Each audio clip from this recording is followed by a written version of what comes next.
Bruce Lee's legacy in martial arts is not just about speed, power, or the elegance of his movements, it is also about the psychology behind combat, discipline, and human growth. When Bruce entered the martial arts world, most fighters focused on physical training, kicks, punches, and routines. But Bruce asked a deeper question: what is the mind's role in fighting? He believed that true mastery began in the mind long before it was expressed in the body. For him, psychology was the invisible weapon. He emphasized emotional control, teaching that anger and fear cloud judgment. A fighter, he said, must be calm like still water, only then can they respond with precision. He encouraged martial artists to train not just their muscles but their mindset, developing focus, confidence, and adaptability. Bruce's philosophy of "be like water" was not only about movement but also about mental resilience. Water adapts, flows, and never resists unnecessarily. In the same way, Bruce taught that a martial artist should be mentally flexible, never rigid in style or thinking. This idea reshaped how martial artists approached combat psychology worldwide. His legacy also lies in how he challenged self-doubt.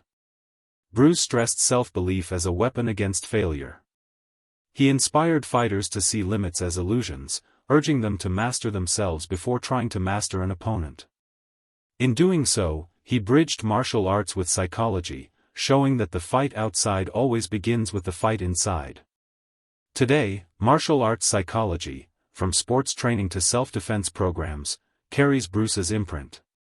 His words remind every fighter and student, the mind is the ultimate battlefield, and victory begins with inner mastery. Bruce Lee's legacy goes far beyond his lightning-fast kicks and cinematic presence. What many fail to realize is that he was not just a martial artist, but also a thinker, a philosopher, and a pioneer of martial arts psychology. His journey reshaped the way fighters, athletes, and even ordinary people approached the mind-body connection. In the early years, Bruce recognized that martial arts training was not only about strength, speed, or physical dominance. He believed that the mind was the true battlefield. "As you think, so shall you become," he would say, reminding his students that mental clarity was the foundation of all technique. Bruce challenged traditional systems that trapped students in rigid patterns. He saw that fear, hesitation, and overthinking were as dangerous as any physical weakness. His answer was to cultivate the formless mind.